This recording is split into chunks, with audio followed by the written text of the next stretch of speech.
The Cedar Falls High School counselors did meet with all of the juniors during November and December. I'm going to go through the presentation and highlight some of the most important parts, and also share the PowerPoint and any other information that you might need.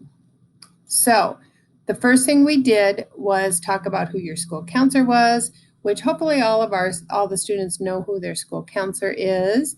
We talked about AmeriCorps volunteers, Nolani and Lily, who may also be contacting students and asking for information or offering help. They are with a program that helps students to prepare for their future. We did remind juniors that they need to be checking their Schoology, they need to be checking their email, daily announcements, and they also need to know who their counselor is and know how to book an appointment with the counselor. So on their Schoology CFHS Counseling Class of 2022 folder, the information on how to sign up for an appointment. And you can also go to the Cedar Falls High School Counseling website and go under contact, and you can make an appointment with your counselor and make sure that it is then in the calendar. And then also the different times that you may see your counselor. So there are a couple really important things that we really wanted to stress with the juniors. And the first one is that they needed to do career and college exploration.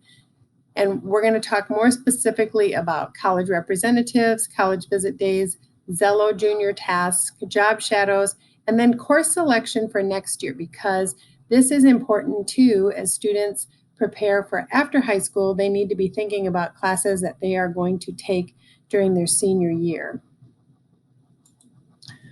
We're also going to talk about post-secondary exams because there's been a lot of changes this year due to COVID, and so we'll highlight what students need to be doing for post-secondary exams. We started the presentation and talked about what are options for our students after high school. And we started with a military option. Many of our students are choosing to go into either active duty or National Guard or ROTC. All of these options do have many different opportunities for students, and also will give opportunities for students to go to college after, if they are interested in that. But please check out lots of different opportunities for military, and we do have military representatives that come to the high school. We also talked about community colleges, which a lot of our students end up going to community college, which our closest one is Hawkeye Community College in Waterloo. Students also attend Kirkwood in Cedar Rapids, Nyack in Mason City, DMAC in Des Moines. There's lots of reasons why a student might attend a community college, and one of them would be to get a certificate, maybe get a CDL license and be done after a couple months.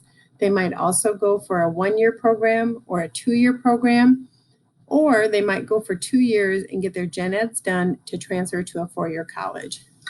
So how to get into a community college is you take a placement exam, and the placement exam is called the AccuPlacer, or they can also use your ACT scores if you take the ACT scores. And they also this year are looking more at your GPA, because as I explain later, that the AccuPlacer is not being used as much this year. So the price for community college is a lot very affordable, and that is one reason that students do choose to attend community colleges. Other options are the 4 state universities, ISU, UNI, and Iowa. ACT, SAT, and GPA are what the admissions offices are looking at for entrance to the 3 state universities. And then the cost is around $9,000 for tuition, $10,000 for room and board. There's also private colleges in Iowa, the most popular ones our students usually choose are Luther, Wartburg, maybe Drake. There's also many other ones. And these also are 4 years in length. And usually the admissions office look at ACT, SAT, or GPA. And the tuition for private colleges and out-of-state colleges usually are a little bit higher than in-state colleges or community colleges. But don't let that sticker price scare you off in exploring some of those private colleges, because there are a lot of ways that they can help you pay for getting the price down to something similar to what a four-year university would cost. And then we also talk about employment or apprenticeship opportunities for our students. Apprenticeship opportunities are for students who might be interested in the skills trades such as plumbing, construction, HVAC. Students receive on-the-job training and education on the job. So it's a really good opportunity for students who do not want to attend college after high school. So one opportunity we have for students that really is helpful to them is called Job Shadows. At the beginning of each semester, Kelly Kabliska from the Cedar Valley Connections, Career Connections, will advertise students to sign up, and then they meet with her and fill out a form saying what they're interested in, and she will set up job shadows for our students. It's a great opportunity. A lot of places are doing virtual job shadows instead of in-person ones during this time, but if students really want to get a look at what jobs are like, they need to sign up for a job shadow, and those will be coming out here in the beginning of second semester. We also have representatives from colleges and military coming to the high school, usually in the fall and in the spring. And because of COVID, we are doing most of those virtually, which has kind of given us some really good opportunities to invite colleges from all over the country. And if you have a college that you're interested, we can invite them to also do a virtual visit. So students just need to check their Schoology calendar and make sure they know who is coming, and then sign up for it and then follow the directions. But it really is an important thing for students to visit a college admissions representative when they come to the high school, so they have basic information about the college. And then, of course, we also want them to go on a college visit. And obviously right now, because of COVID, almost every college will have a virtual college visit day set up. A lot of times it can be individually or in groups, but you can find that on the college website. And hopefully in the spring or else next fall or during the senior year, students will be able to take in-person visits to the college and really get that feel of what the college is like that they want to attend. So testing has changed a little bit because of COVID, where ACT testing, ACT is a four-year college entrance exam, and community colleges also use the ACT if they have scores. But this year, the big question is, do you have to take the ACT? Because this year and next year, the colleges are doing what is called test optional, because a lot of students are not able to take the ACT due to not having people gather in large groups. The colleges are not requiring ACT or SAT, and they are looking instead at their GPA. If students do get an opportunity to take the ACT, they will use those scores, but it won't hurt the student if they don't have ACT scores. Now, that again is what they are telling us for this year and for next year. But if you get an opportunity to take the ACT, we would probably encourage you to do that if you're thinking about a four-year college. So the dates in the spring for ACT are February 6th, April 17th, June 12th, and July 17th. And you have to register by the days before that. And hopefully your student picked up a flyer with all of this information on it. Again, you want to register by the registration date so you don't have to pay late fees. It does take about 30 minutes to fill out the registration. There is a $50 cost to that. You do need to send it to at least 4 colleges. That's what you're paying for. If you want to send it to more, you can do that as well. You just have to pay more. If you're thinking about Division I or Division II athletics, you do want to put the NCAA code 9999 in as one of your colleges, because they will require you to send their ACT directly to them from ACT. Students are available to receive fee waivers. They just have to come and talk to the counselor. We also have accommodations for students with 504 plans or IEPs, and we do need to get that process started. So please have your student come and talk to us as soon as possible. And then the other question we get a lot about ACT is, do I have to take the writing section? Because there are 4 sections: English, math, reading, and science. Writing is not required by any colleges in Iowa. What we tell students is you can take the writing if you're maybe a really good writer or you're looking at more competitive colleges out of state, but otherwise you really do not have to take the writing portion of the ACT. We do have some prep for ACT. One of the biggest prep that ACT tells us to tell students is the best way to prepare is the classes that you're taking every day and that you've been taking since you started high school. So those classes are going to be good, rigorous preparation for you as you take the ACT. However, you can also do a couple of different ways to prepare specifically and intentionally. The first one is on the ACT website, and there are lots of different opportunities on that ACT website. Some cost money and some are free. We would really like to promote the ACT Academy. As soon as you go in, you can sign up for ACT Academy and do some practice tests. You can learn more a little bit about what each section is going to entail, all that kind of stuff. And so please check out ACT Academy. It's free. It's a great resource and will help you prepare for the test. We also have hard copies of practice tests that students can come in and get anytime in the counseling office. And this is also another great opportunity for them to take a practice test and time themselves so they know how much time they are going to be allowed. UniQ in Waterloo does have free prep lessons, and you can just fill out a form. You can get that information from us, and someone will reach out to you because they are doing it virtually at this time. And then we will also have a ZAPS ACT prep.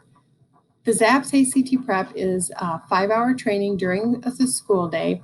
There is a cost to that. It is $95, and you will receive some information and resources to help you with that ACT. Whoops. PSAT, most students took that. They're in October, but they are offering another PSAT in January for students who did not take that. The sign up was earlier in December, so hopefully your student signed up for that if they want to take that. SAT is another college entrance exam for 4-year colleges, and it's very similar to the ACT. However, usually it's parts of the country and colleges who will have preferences for the SAT or the ACT.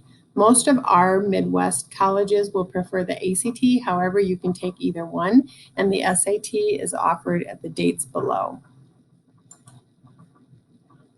The AccuPlacer is what the community colleges use for placement into their classes.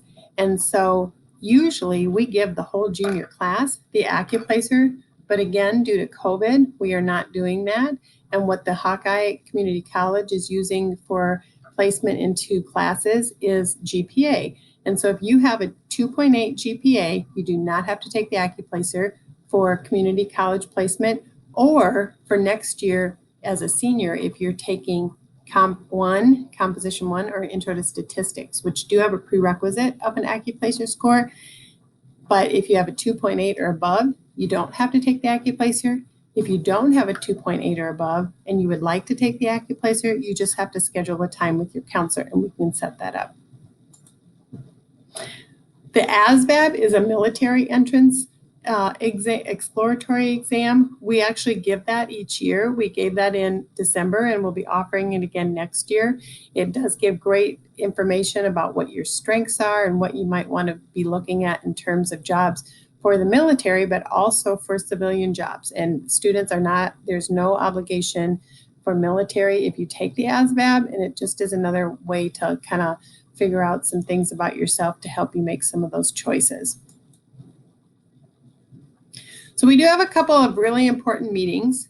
On Monday, February 1st, we are going to have a college career planning for students and their parents and guardians. John Holland from ICANN will be sharing some information, as well as we will be sharing information about scheduling for next year and all the different opportunities and some other things. So please look for more information about the February 1st College and Career Planning meeting. And then also on Monday, March 8th, we will have a financial aid planning meeting for students and parents and guardians. And we really encourage students and their parents and guardians to attend these. And like I said, we will have those be virtual meetings at this time, and we will give out more information closer to the dates that they will be held. So, timeline for seniors scheduling. We've started that process already. And again, seniors need to be thinking about what classes they're going to take next year. We are so fortunate at Cedar Falls High School to have so many opportunities, and students need to be very intentional in making sure that they meet their graduation requirements, their college requirements, and then also do some career exploring. So we will start that the second week of February, doing some presentations. The core teachers are already talking to students about what those choices might be for core. And then we will also be meeting with students the end of February and until spring break individually to make sure that they have everything they need for graduation. And then we'll be sending those sheets home for parents to sign. So be looking for them and talking to students about their senior year schedule. As I said earlier, if students are participating in athletics at NCAA Division I or Division II colleges, they do need to go to the NCAA website and start their account. They will also choose the NCAA for one of their places to send ACT score, and then we will send transcripts at the end of the junior year to the NCAA. We do have a couple things for students to do that this year on the Zello. Zello is a career and college exploration portal that all students have access to. They go through with their PowerSchool and link up to Zello. And there's a couple opportunities that are optional. The About Me, the Matchmaker, the Personality Style, the Learning Style, and the Skills Lab are all optional because they should have done those in previous years.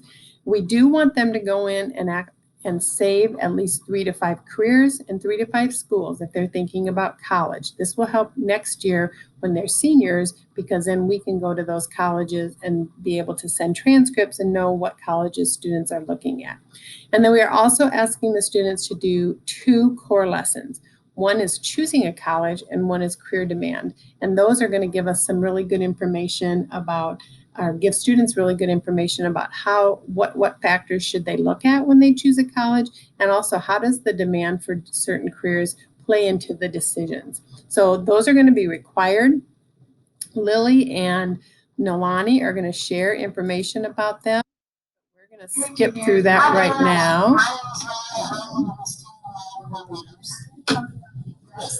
Sorry. Okay. So you're going to get a taste of those, but please go through and listen to each of those videos. They're real short. So the last thing we wanted to just remind students is obviously we are here for them to help with academics, making sure they meet graduation requirements and are doing well in their classes. We talked a lot about the career development and how to explore, and we gave resources for students to do to help them for post-secondary plans. And then we're also here for social emotional support. If students need any help, we can help them, or we can also refer, as we have many resources available to us. And so a couple of the resources available on this page, we have people coming in from the community either virtually this year or in person to help our students with mental health counseling, with college career stuff. We just have a lot of different things. So those are kind of our helpers. And then the last thing we shared with students is just to make sure that they have the iowacrisischat.org call or text phone number in their phone. And this is something important because if they ever need that crisis service line, or if their friends might need it. So that is our presentation. We appreciate you listening. And if you have any questions, please reach out to your counselor.